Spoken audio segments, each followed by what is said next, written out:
Président, Madame le greffier, bonjour.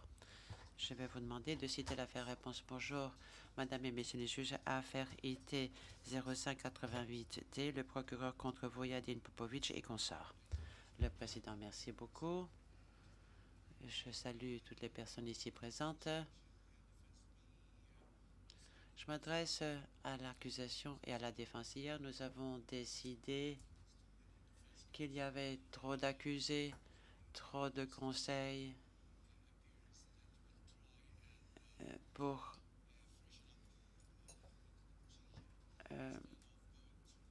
répéter chaque matin la présentation. Voici ce que nous allons faire d'après cette nouvelle procédure. Je vais me contenter de poser une seule question. Je vais demander aux accusés s'il y en a parmi eux qui ne sont pas en mesure de suivre le débat dans une langue qu'ils comprennent. Et je vais leur demander qu'ils se lèvent. Si à un moment donné de l'audience ils ne reçoivent pas l'interprétation, qu'ils le manifestent. Et s'il n'y a personne qui se lève, je comprendrai que tout le monde reçoit l'interprétation et suit les débats. Je ne vais pas demander aux partis de se présenter, mais si à un moment donné, il y a une modification dans la composition de vos équipes respectives, dites-le nous. Est-ce que nous sommes d'accord? Monsieur McCloskey? Monsieur Nicolas vous a abandonné, ou Nichols vous a abandonné? Réponse oui, bien sûr. Il prépare les deux témoins, mais j'ai à mes côtés Nadej Stoyan. Moi, j'essaierai d'être ici le plus souvent possible, à moins que je ne sois occupé par un témoin. Le président, merci de votre coopération. Monsieur McCloskey, je crois comprendre que vous voudriez faire une déclaration. Monsieur McCloskey, réponse. Oui, en quelques mots, j'en ai discuté avec la plupart des conseils de la défense hier déjà. Je sais que tout le monde a lu dans la presse qu'il y avait éventuellement un nouveau charnier, le Srebrenica, le plus grand charnier, dit-on, qui compte plus de 1000 corps. Apparemment, il y a une fosse commune qui a été découverte, mais qui ne compte pas 1000 cadavres. Il semblerait qu'il s'agit d'une fosse secondaire normale, disons, comptant 40 ou 50 corps et beaucoup de parties de corps. Vous savez que tout ceci est chargé d'émotivité, que ce genre de sujet se prête à des exagérations. Nous attendons d'avoir davantage de détails, mais nous pensons qu'il s'agit d'une fosse secondaire.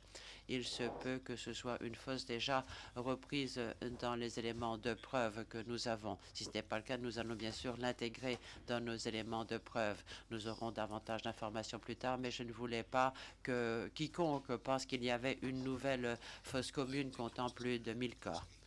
Le président, je vous remercie, Monsieur McCloskey. Je crois aussi comprendre que l'accusation est d'accord sur la façon indiquée par les équipes de la défense.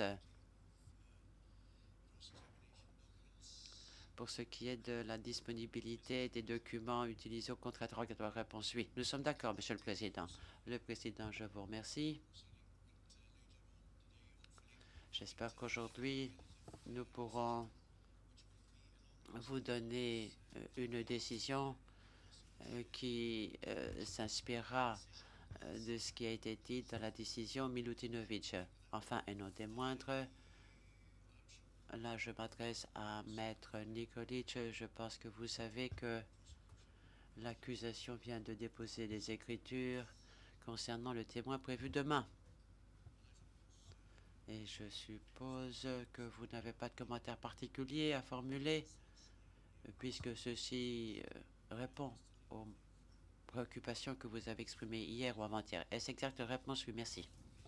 Le président, y a-t-il des équipes de la défense qui voudraient intervenir sur ce sujet? Je parle ici des dernières écritures déposées par l'accusation. Je n'aborde pas ceci dans le détail, vu le caractère confidentiel de cette requête. Pas de réaction, fort bien. Je m'attends à ce que nous prenions une décision concernant les mesures de protection au cours de la journée. Maître Ostojic, je vous salue. Vous avez la parole. Ainsi que le pupitre. Thank you and good morning, Mr. President. Réponse. Oui, merci, Monsieur le Président. Bonjour, Madame et Monsieur les juges. Nous nous étions arrêtés hier au moment où nous discutions de plusieurs sujets qui sont importants lorsqu'il s'agira de prendre une décision finale, notamment à propos de M. Barra. Nous avons parlé de la culpabilité collective. Le procureur lui-même a dit qu'il ne s'agissait pas ici de la responsabilité de la culpabilité collective. Mais c'est facile de le dire alors qu'on essaierait de prouver l'inverse par la dérobée. Le procureur dit qu'on ne croit pas au bureau du procureur en une culpabilité collective. Pourtant, on essaie de le prouver. À notre avis, la culpabilité collective, ça revient notamment à dire que vous avez, lorsque vous faites votre métier ou exécutez une fonction, une intention criminelle. Le génocide, d'après la jurisprudence, ne correspond pas à plaie, c'est-à-dire qu'une intention spécifique ne vous suit pas ou n'accompagne pas la fonction que vous exercez. J'espère que la Chambre comprendra que, en fait, c'est là une autre façon de parler de culpabilité collective, ce que rejette lui-même le procureur, alors que ceci ne fait pas partie de la jurisprudence de ce tribunal. Hier, nous avons parlé rapidement de M. Barra, des fonctions, de son grade, qui était resté le même depuis 1985. Permettez-moi de commencer aujourd'hui par une thèse qui est le fait d'avoir prouvé une hypothèse. Le micro est coupé, précisent les interprètes.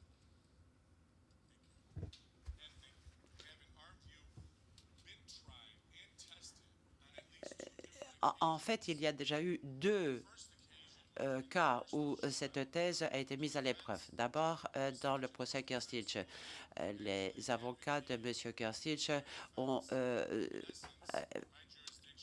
argué d'une thèse ou d'une cause de la chaise vide, c'est-à-dire qu'on a essayé de faire porter le blâme à un accusé qui était absent. Et tous les faits venant de ce procès qu'on pourrait considérer comme étant hostiles à M.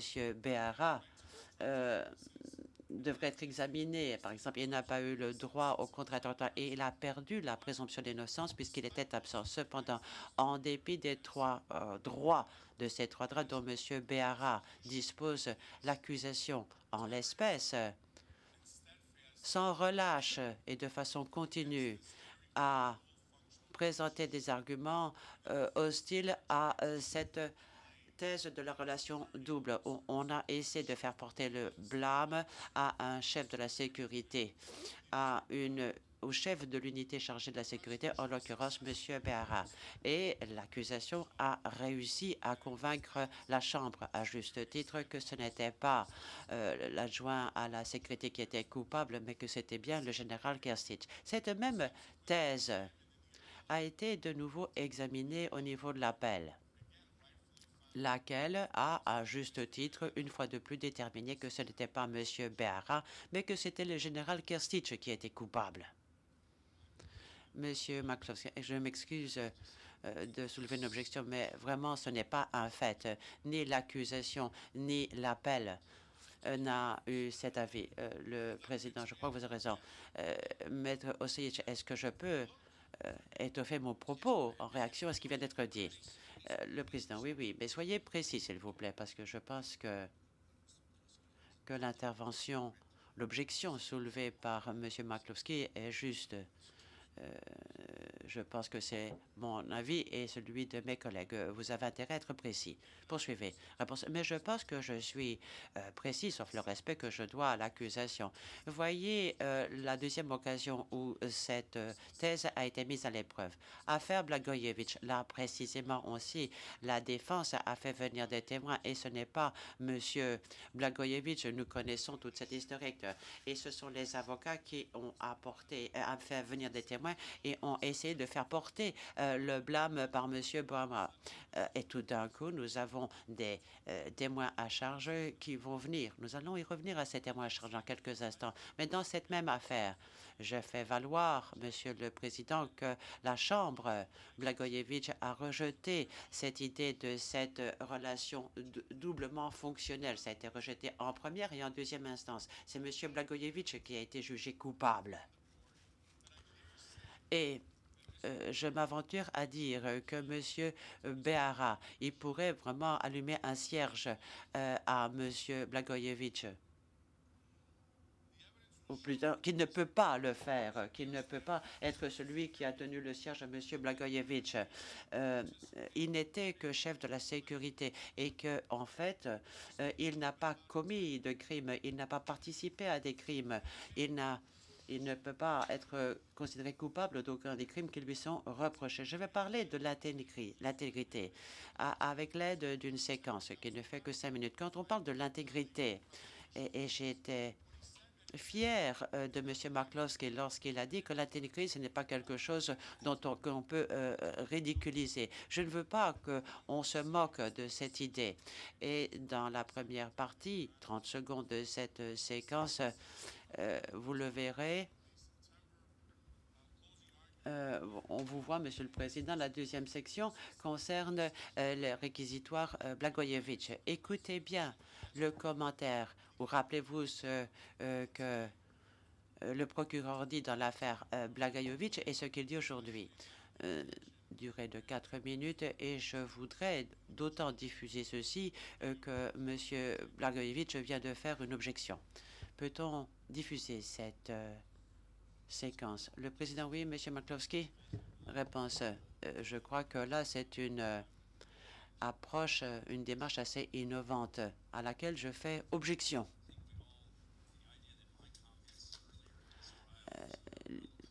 Mes commentaires aujourd'hui seraient-ils pertinents ou plutôt les commentaires que j'ai faits dans l'affaire Blagojevic sont-ils pertinents au regard de la déclaration liminaire? Je ne le pense pas. Je pense qu'on doit avoir la liberté de parler librement. Je ne voudrais pas que ces commentaires soient rediffusés. En fait, on peut rediffuser tout mon réquisitoire dans l'affaire Blagojevic, mais je n'en vois pas l'intérêt, la pertinence. Où en est l'intérêt? Le président. Le fait que nous allons voir un bref aperçu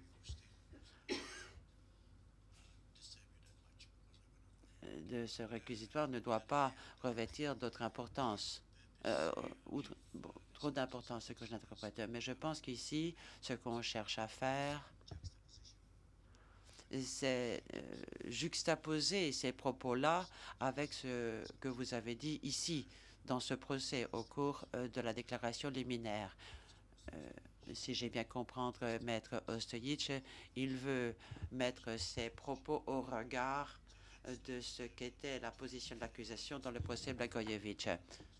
Évidemment, si ceci n'est pas correct, nous allons interrompre la diffusion, mais pour le moment, nous devrions essayer de voir ce que propose Maître Ostojic. Oui, Monsieur McCloskey. Réponse. Merci, Monsieur le Président. J'ai bien compris.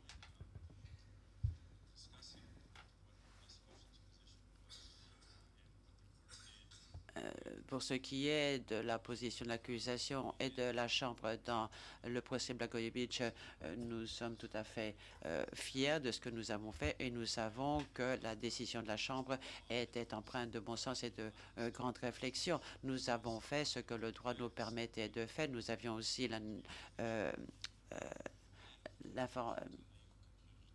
constat judiciaire, nous avions les faits établis que nous avons portés à la connaissance de la Chambre, mais il y a beaucoup de conclusions juridiques ici et la loi ne nous permet pas de vous les présenter. Ici, nous ne l'avons pas fait. Ce serait vraiment préjudiciable pour les accusés.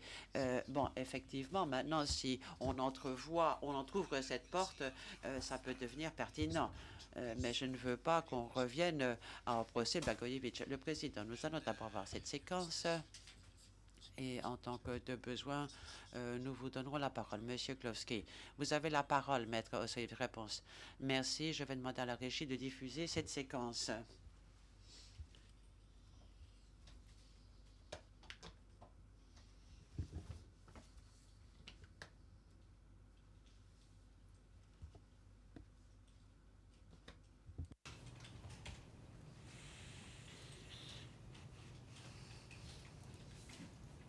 Is there anyone in the video? Est-ce qu'il y a quelqu'un dans la régie ou est-ce qu'elle est vide? La diffusion commande. Je pense que si nous avons de bonnes raisons d'être rigoureuses envers l'accusation, nous serons rigoureux. Pas de commentaire dit la défense quant à la confiance qu'on doit placer en l'accusation. Le président, monsieur Oster, réponse. Oui. Si ce sont des déclarations qui concernent mon intégrité, moi, je n'aime pas trop l'humour qu'on pourrait faire à mes dépens sur ce point. L'interprète précise qu'il s'agissait là de la première partie de la séquence. Le président en audience. Vous voulez montrer davantage? Réponse oui. Voici la deuxième partie de cette séquence. Elle vient de commencer. Il s'agit maintenant de l'audience. Blagojevich, précise l'interprète.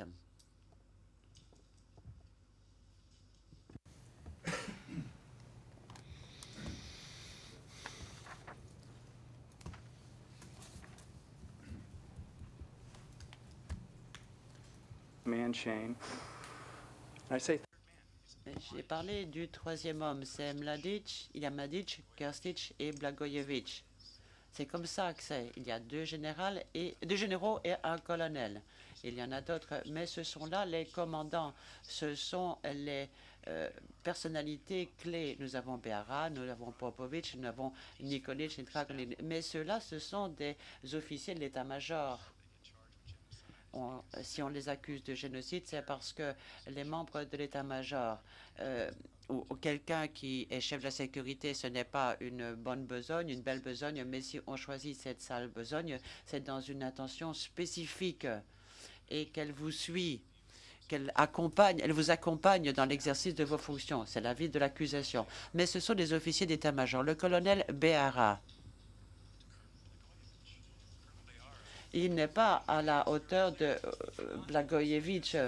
Nous ne voulons pas dire que Dragojevich est un commandant parce qu'il y a une différence énorme, énorme. Un officier d'état-major, ce n'est qu'un quelque chose qui est vide, c'est un récipient vide. Beara, ce n'est rien qu'un malade, c'est quelqu'un qui est vide tant qu'il n'est pas rempli par les ordres donnés par Mladic. Il n'a pas le droit de commander des troupes, il n'a pas de troupes. Et c'est vrai aussi pour Popovic. Ce sont là des gars.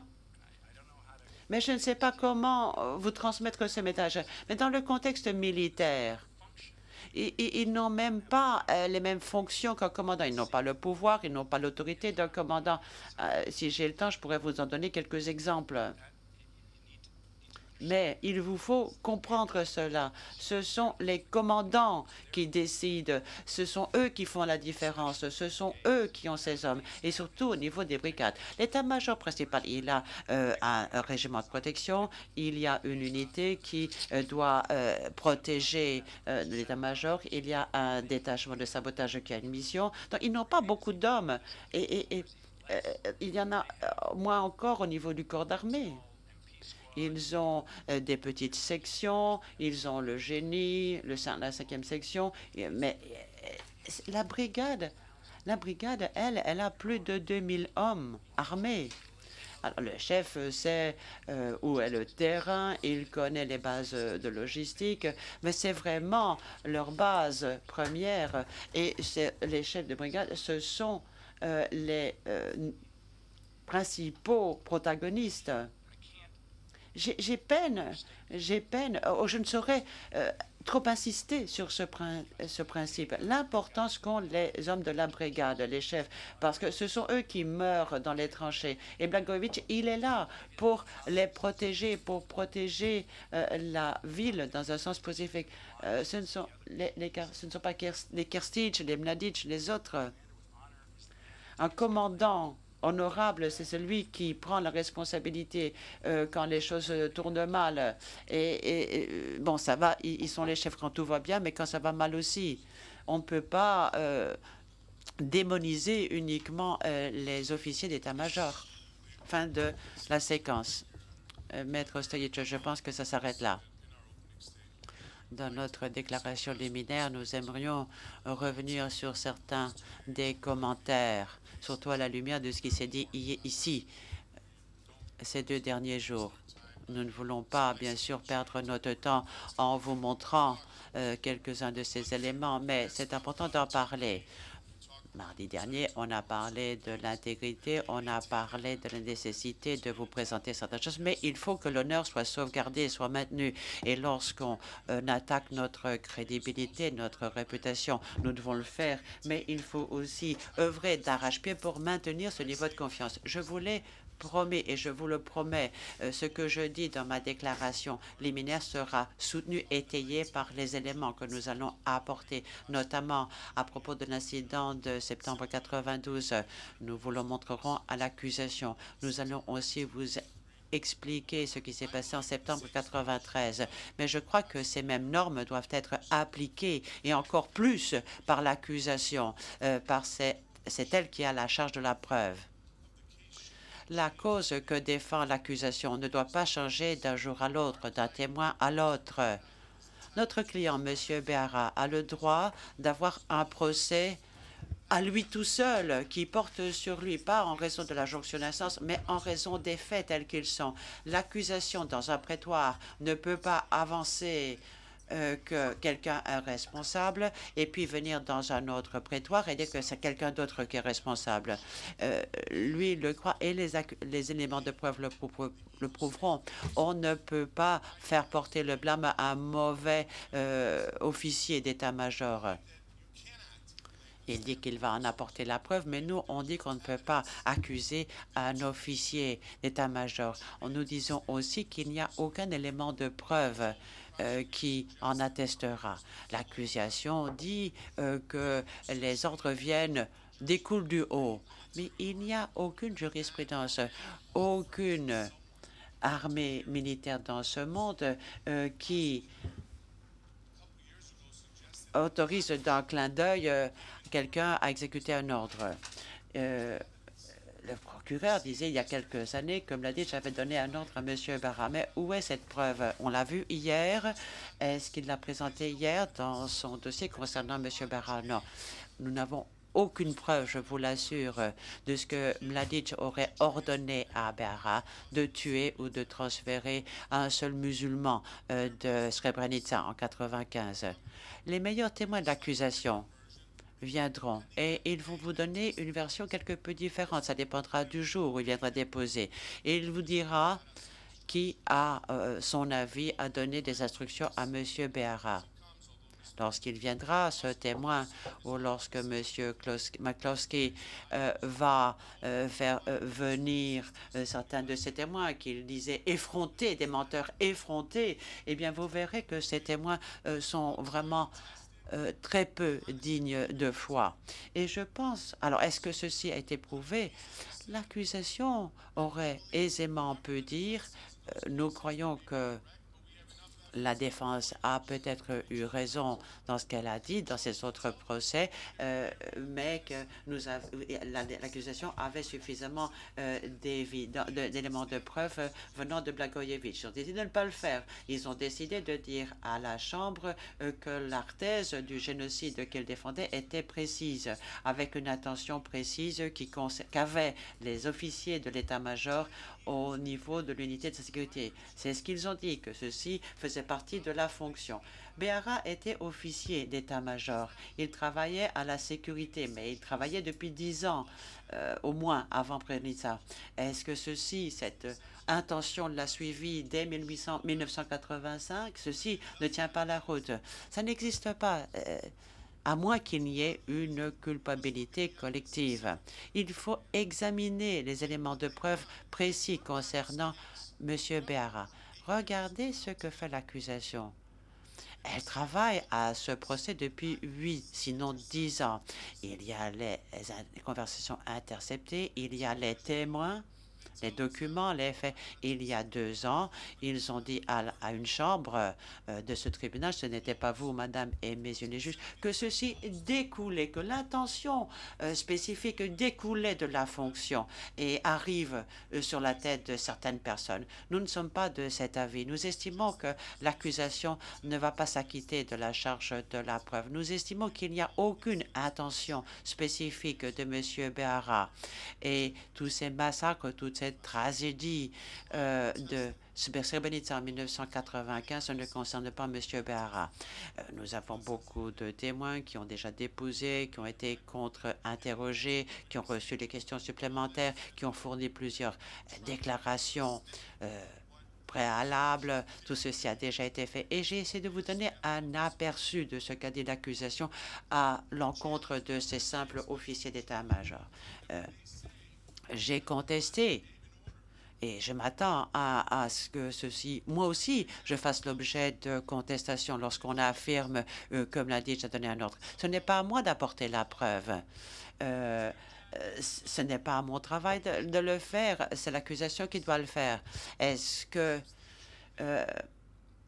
ce n'est pas leur travail de dire, voilà, bon, on a fait un commentaire, c'était erroné, mais il faut apporter la preuve de ce qu'on avance. Il n'y a pas de témoin, il n'y a pas de conversation interceptée, il n'y a pas de document qui le prouve, qui laisserait entendre que le général Mladic aurait donné à M. Béara un ordre quel qu'il soit, qui est que c'était l'intention de tuer. Ça n'existe pas. Il dit que M. Béara n'arrive pas à la cheville de M. Blagojevic. Ce sont ses propres termes. Je les ai utilisés avant d'avoir entendu la cassette. Ce sont ses propres termes.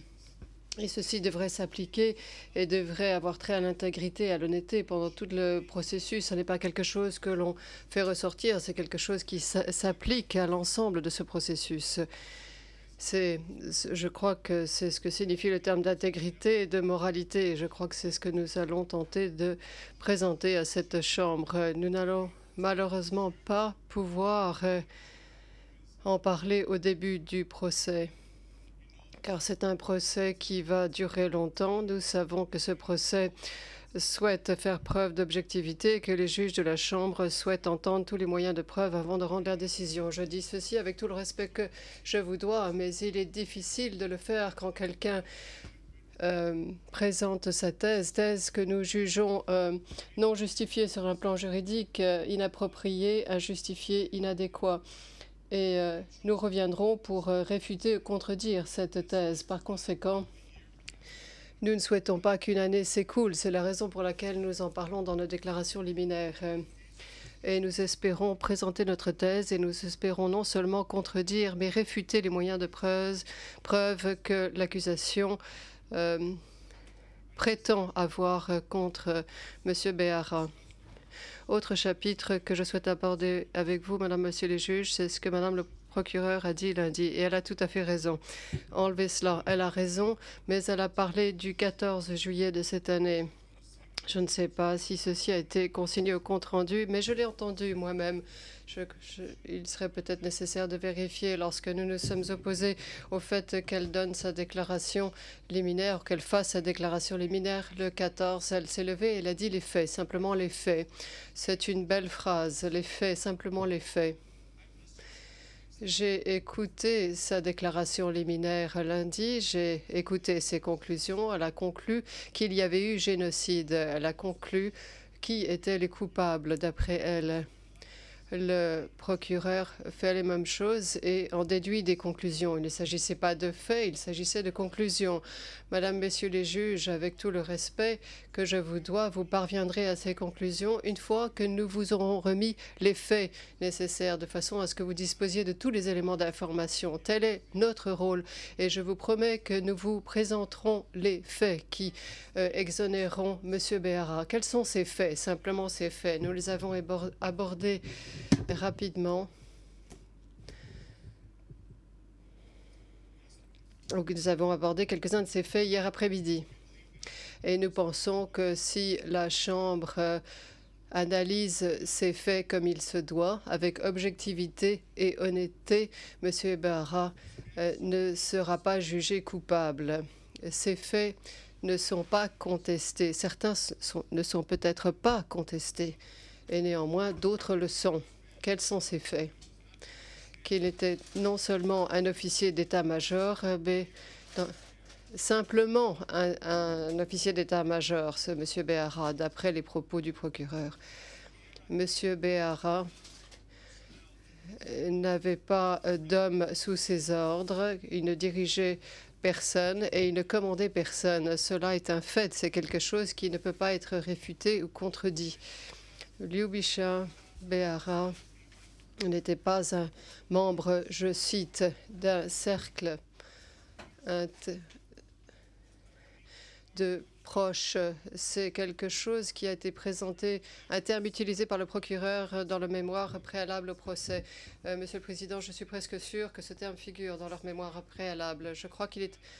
Cela est significatif de dire que M. Béhara ne faisait pas partie d'un cercle d'initiés, car il y a des participants, il y a des gens qui participent à cela. Donc un procès distinct pour M. Béhara, car il ne fait pas partie du cercle d'initiés. Et c'est ce qui n'a pas été dit, mais ce qui figure dans la mémoire préalable au procès. Et par ce biais-là, lorsqu'on dit qu'il ne fait pas partie du cercle d'initiés, cela est bien clair. Hier, nous avons parlé de la promotion de M. Béhara et j'ai oublié de dire qu'il ne s'agit pas d'une promotion par rapport au grade de colonel qui était le sien ou avant cela, lorsqu'il était capitaine dans la marine à bord d'un vaisseau avant 1995. Il n'a jamais reçu de décoration, il n'a jamais reçu de médaille. Et ceci est important, c'est pertinent ici.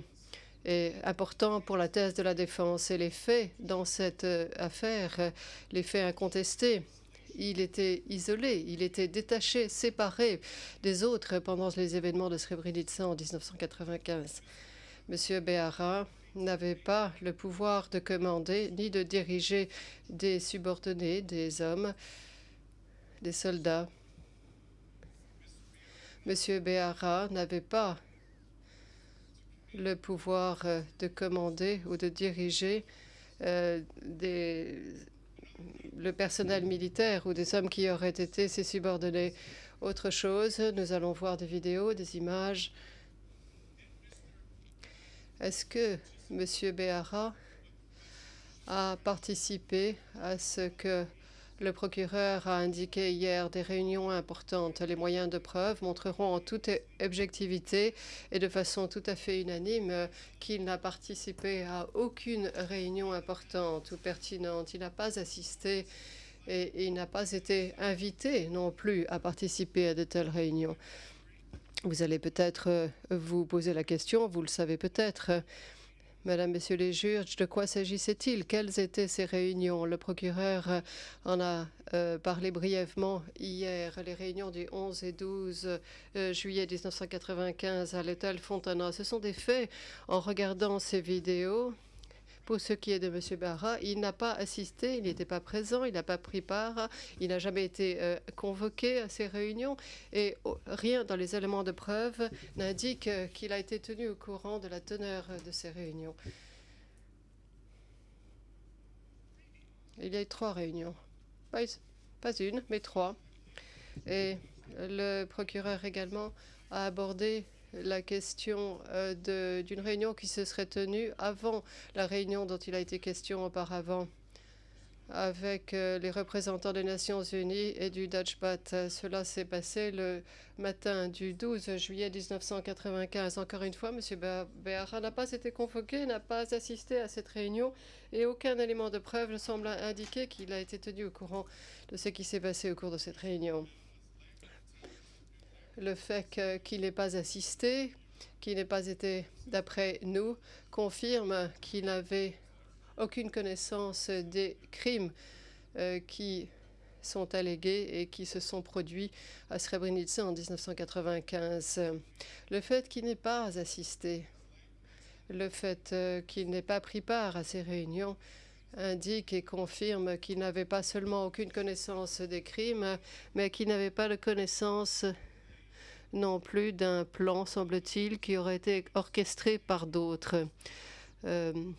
Quand bien même un tel plan aurait existé, le procureur, dans le mémoire préalable et dans l'acte d'accusation, semble indiquer que ce plan était une cible mouvante. Il semble indiquer que ceci avait commencé déjà en 1992 et ensuite que ceci ait été développé par la suite. Ce que je vous soumets, c'est ceci. Il n'y avait pas de plan. Je n'ai pas la charge de la preuve, mais je laisse entendre qu'il n'y avait pas un tel plan en vue de commettre le génocide. Ce plan n'avait pas été établi par les membres de la VRS. Il n'y a jamais eu de plan qui a été partagé, communiqué à d'autres ou qui ait été communiqué à M. Beara.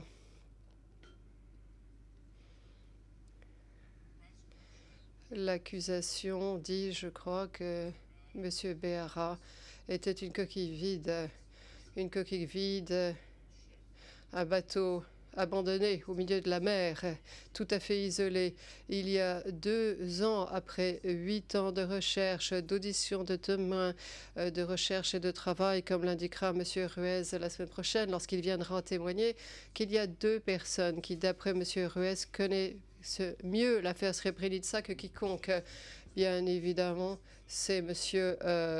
Ruiz lui-même et son supérieur hiérarchique, M. McCloskey. Et après 2 ans, après avoir préparé cette affaire, M. McCloskey, encore une fois, parle de coquille vide. C'est ainsi qu'il l'appelle, car c'était simplement un officier d'état-major. Il n'a pas assisté à des réunions et nous sommes tout à fait d'accord là-dessus. La seule chose, tout à fait objectivement, c'est que il présente cette thèse un peu vague, en vertu de quoi M. Mladic lui aurait donné des ordres. Il n'y a aucun élément de preuve à l'appui. M. Beara n'a jamais eu le pouvoir, que ce soit de façon clairement exprimée ou sous-entendu, n'a jamais eu de responsabilité à l'égard des prisonniers en Bosnie capturés après la chute de l'enclave de Srebrenica.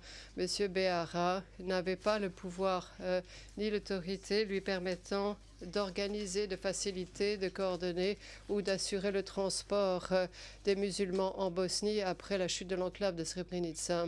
M. Beara n'avait pas le pouvoir ni l'autorité non plus pour contrôler et vérifier et voir ce qu'il advenait des prisonniers capturés après la chute de l'enclave de Srebrenica.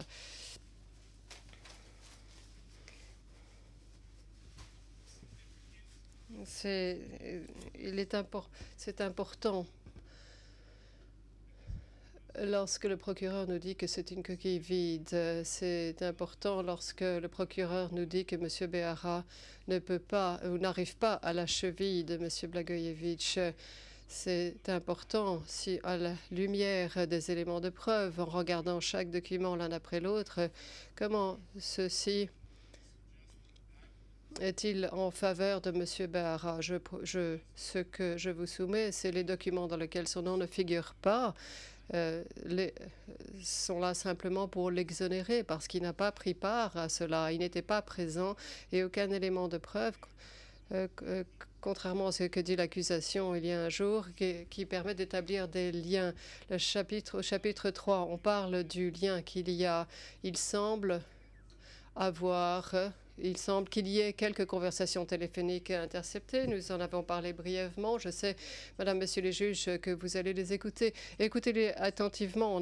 Il y a une conversation au cours de laquelle Monsieur Behara a été mentionné en rapport avec Monsieur Popovich. Si vous vous en souvenez, Monsieur Popovich semble dire Monsieur Kurtic, il ne nous laisse pas rentrer, nous n'avons pas accès.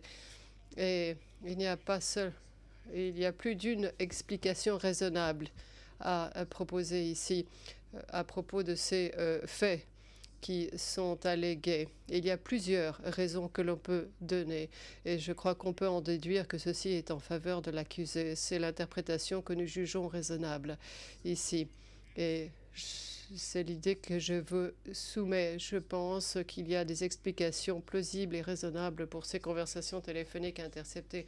Encore une fois, je fais confiance à ces conversations car nous avons l'intention de citer à la barre un expert. Un expert en matière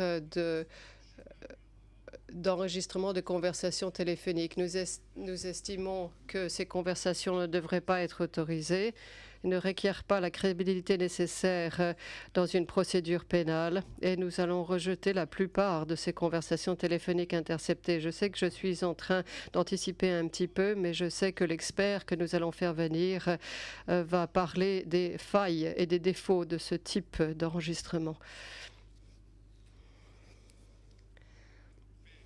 Les faits, simplement les faits.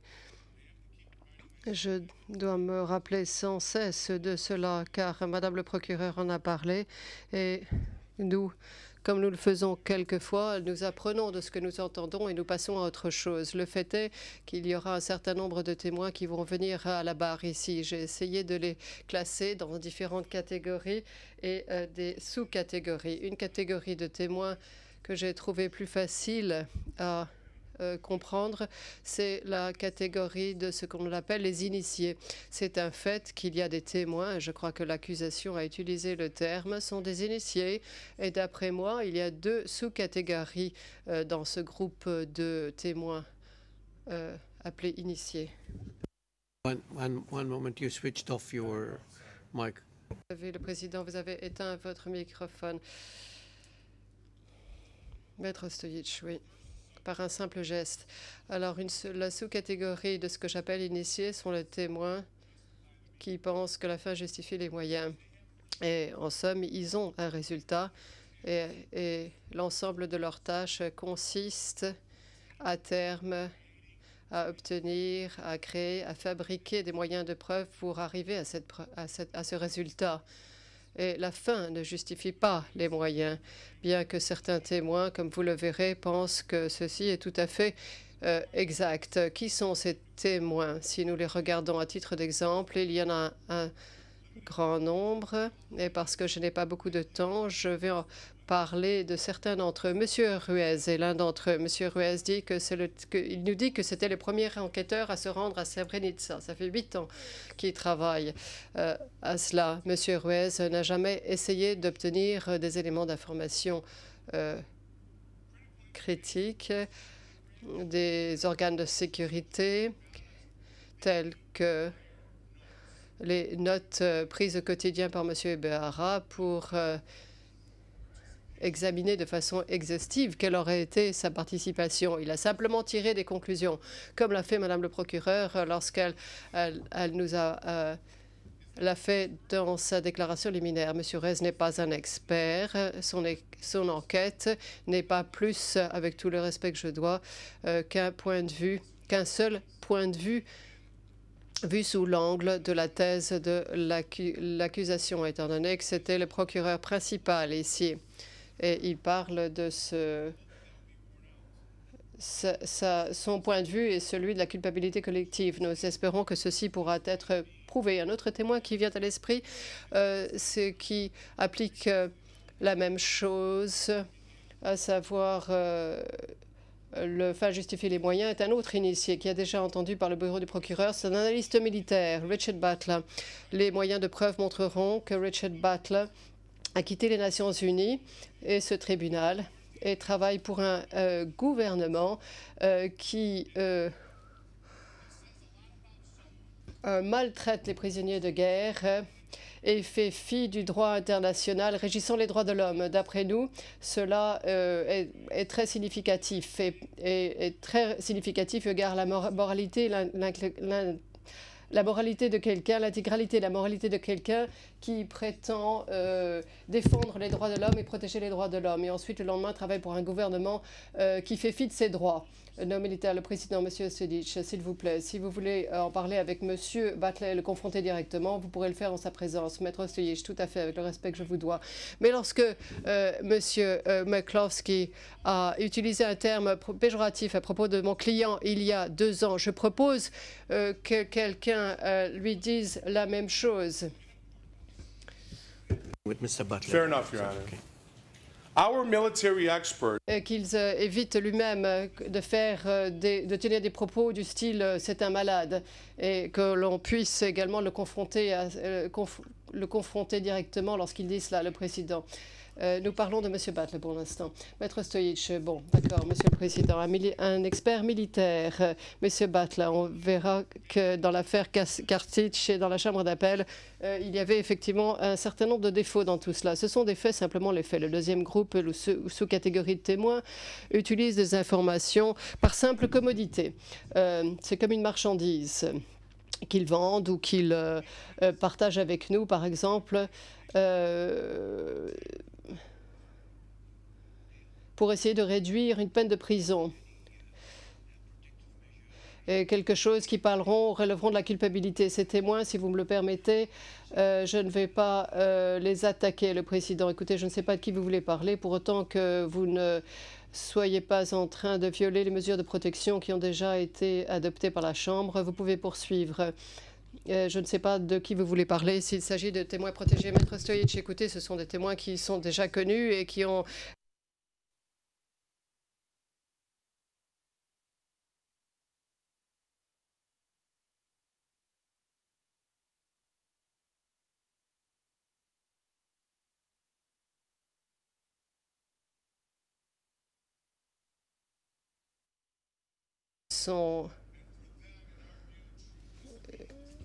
pour eux, la vérité ne représente pas grand-chose et ils sont sans scrupules.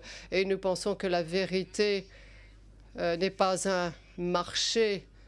On ne peut pas modifier, fabriquer la vérité. La vérité hier, elle devrait être la même que celle d'aujourd'hui. L'intégrité, la moralité de quelqu'un, c'est la même chose. Le procureur hier, je crois que c'était lundi, a dit qu'il avait un témoin qui est un menteur effronté et nous pensons pouvoir utiliser une partie de son témoignage. Nous pensons qu'une partie de son déposition est crédible. C'est ce que dit l'accusation. Honnêtement, je ne comprends pas ce propos. Certains de ces témoins que vous allez entendre ici, si ce sont des menteurs ou s'il s'agit de mensonges éhontés, ils devraient être rejetés d'emblée. On ne peut pas simplement sélectionner, choisir, comme le fera le procureur, certains aspects, simplement pour étayer la charge de la preuve. Si ce témoin a véritablement un menteur effronté, à ce moment-là, accusez-le de parjure.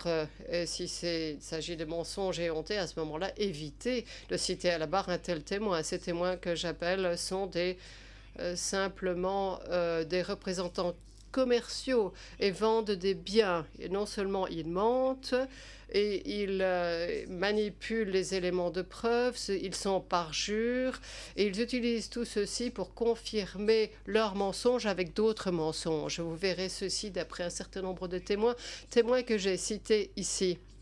Non seulement ils se tournent vers d'autres pour confirmer leurs mensonges, mais ils obtiendront des éléments d'information, de documents pour essayer de corroborer tout ceci. Donc, c'est confirmer leurs mensonges par d'autres mensonges. Ce que j'avance, c'est qu'il faut véritablement bien lire leur déposition et l'entendre. Et il faut par conséquent entendre toutes les cassettes, tous les enregistrements, toutes les vidéos, tous les comptes rendus d'audience en prison et tout ce qui a été présenté par le bureau du procureur, ce dont dispose le bureau du procureur, qui doit être entendu par la défense et par les juges, de façon à ce que nous ayons l'image d'ensemble. Tous ces témoins présentés par l'accusation, tout ce qui a trait à eux, toutes ces lettres doivent nous être remises, puisqu'on leur demande de venir témoigner.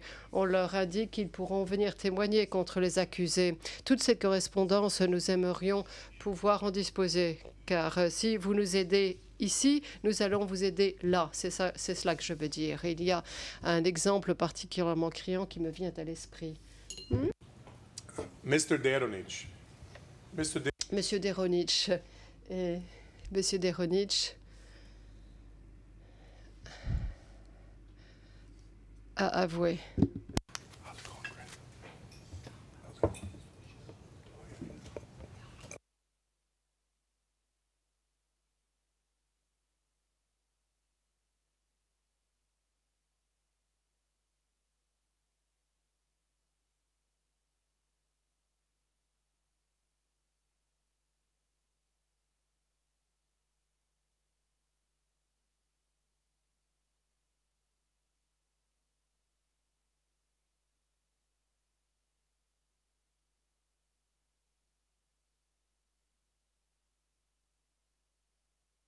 Sorry for that interruption, Mr. Stojic. Président, pardonnez-nous pour cette interruption, mais il nous fallait parler de quelque chose. Je vous en prie, veuillez poursuivre. Vous parlez de M. Deronich, Maître Stojic. M. Deronich, je crois que cela figure dans une de nos pièces. Par son plaidoyer, il a plaidé coupable de crimes concernant Srebrenica, mais il ne s'agissait pas de l'année 1995. Il a plaidé coupable de crimes qui se sont produits à Srebrenica 3 années auparavant, en 1992. Le président... Oui, moi-même, j'ai présidé à cette affaire. Effectivement, il y a eu des faits admis qui ne parlent pas de 1995. Ces faits admis portent sur l'année 1992, 8, 9, 10 et 12 mai.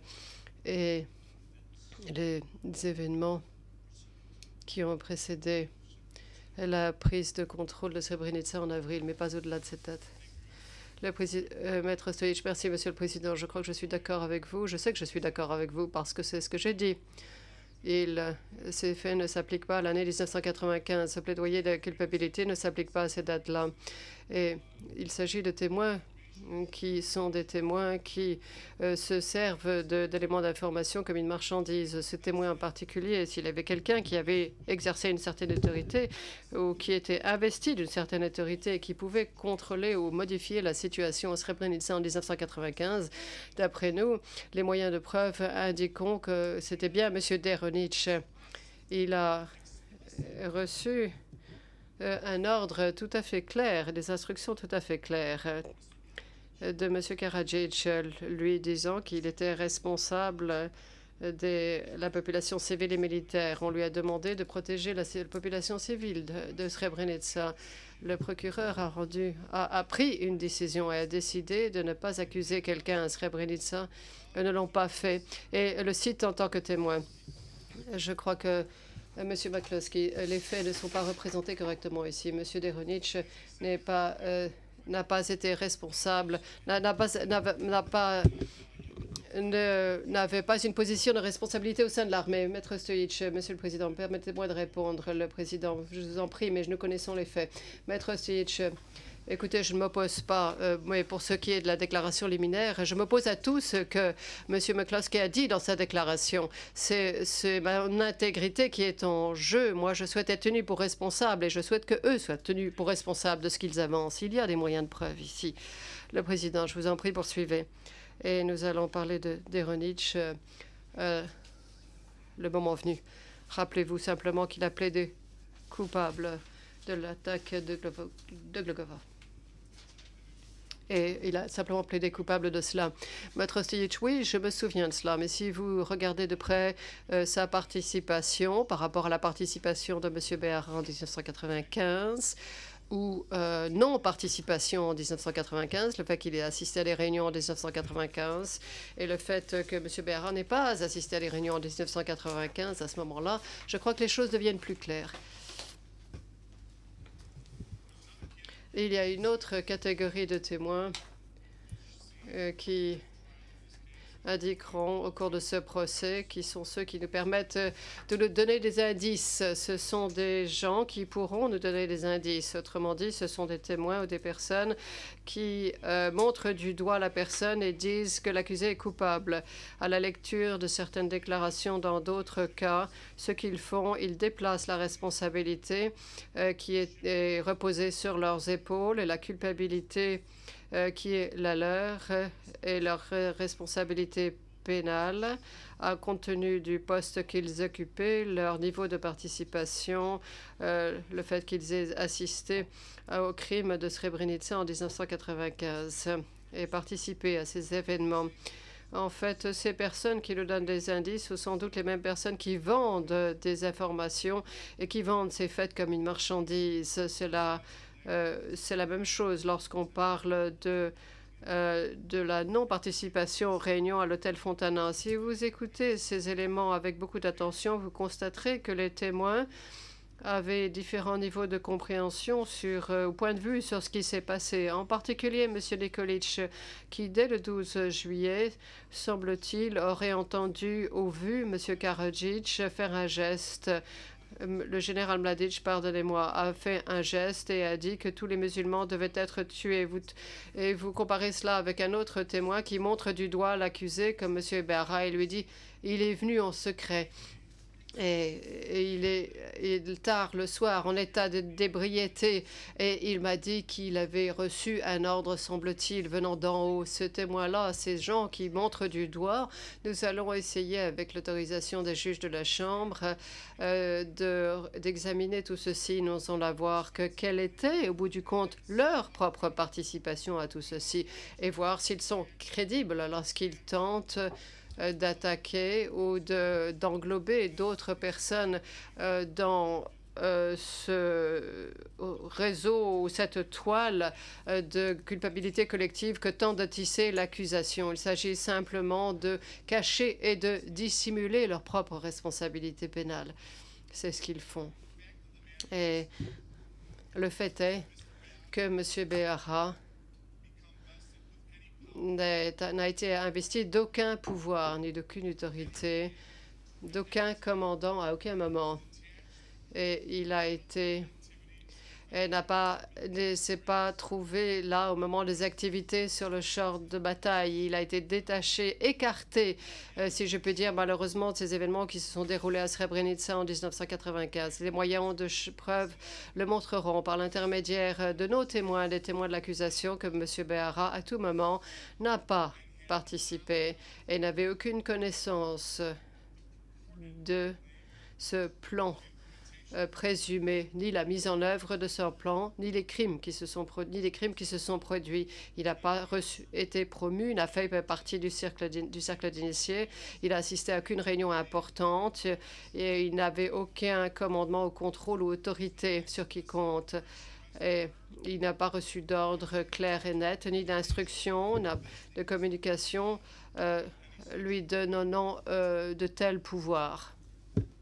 This will show Les éléments de preuve montreront que, dans la réalité, M. Béara était impuissant.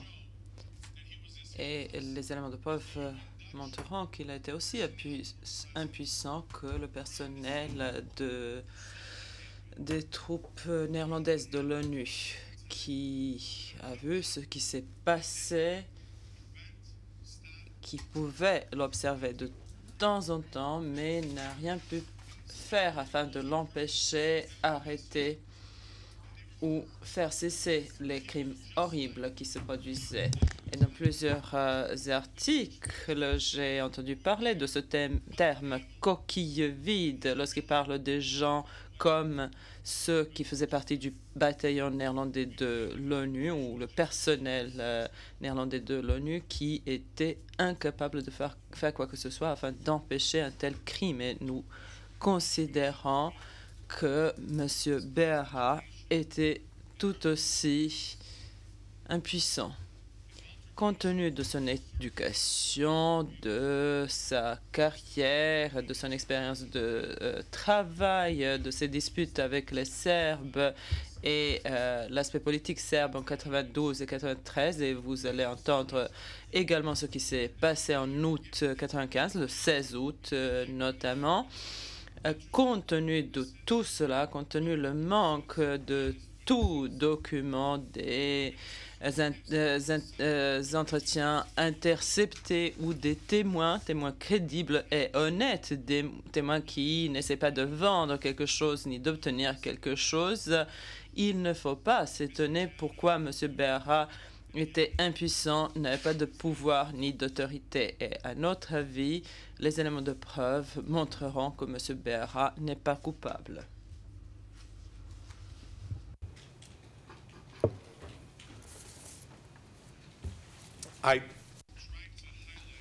J'essaye d'indiquer les points les plus importants et nous allons citer à la barre un témoin expert militaire et j'essaye d'expliquer ce que ça veut dire lorsque je dis qu'il n'était pas capable de tenir un cierge à M. Blagojevic. Je sais que je n'ai plus beaucoup de temps et je vais m'en tenir à ce que j'avais promis, mais j'essaie également d'expliquer ou essayer de parler devant la chambre de première instance du terme de coquille vide. Il s'agit des termes employés par l'accusation, non pas par nous, et je souhaite exposer les faits indiquant qu'il n'y a pas de documents de conversation interceptée ni de témoins vraiment crédibles, des témoins autres que ceux qui manquent de la crédibilité à mon avis.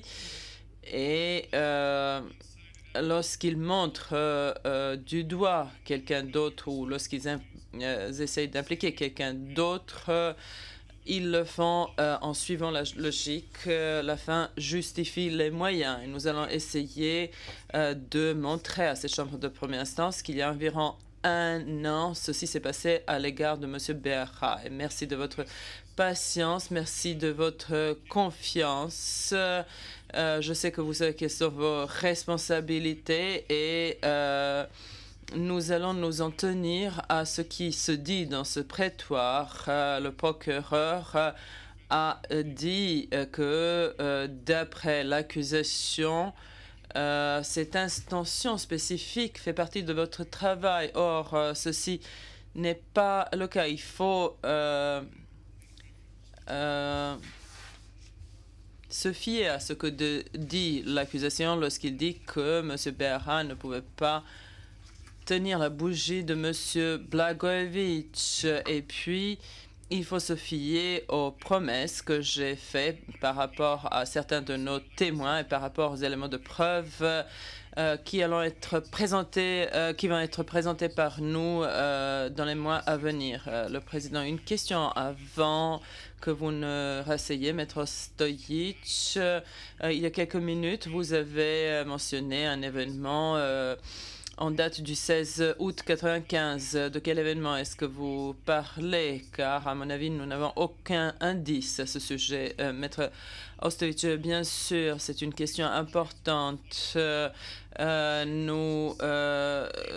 souhaitais intriguer tout le monde par rapport au septembre ou l'année 92 et 93. Mais en 95 et notamment le 16 août 95, nous avons des éléments de preuve et notamment un document indiquant que M. Béara a été traduit devant le tribunal militaire suprême. L'interprète se reprend. Il a envoyé une demande auprès des enquêteurs et des procureurs afin qu'ils lancent une enquête sur certains crimes de guerre ou sur certains prisonniers qui étaient détenus et qui devaient par la suite être transférés à Foča. J'allais parler justement de ces détails, des détails de ces 3 réunions qui ont eu lieu et du fait que lors d'une réunion, Les témoins, je pense, le diront également. C'était une réunion avec l'ONU et le général Mladic a donné l'ordre de capturer, de interroger les prisonniers de guerre qui étaient capturés, ceux qui faisaient partie de l'armée de Bosnie-Herzégovine. Et ceci fait partie de notre défense, car ceci montre que des activités se déroulaient visant à mettre certaines personnes sur les listes, que les gens étaient interrogés, qu'ils ont fait l'objet des enquêtes et l'accusation a dit qu'il n'y avait pas d'éléments de preuve indiquant que qui que ce soit a été interrogé. Nous allons citer à la barre un témoin néerlandais qui va déposer que c'était le contraire, car il l'a vu, il l'a observé. Mais je pensais qu'il n'était pas nécessaire encore de parler de tout cela à ce stade. Le président, merci, maître.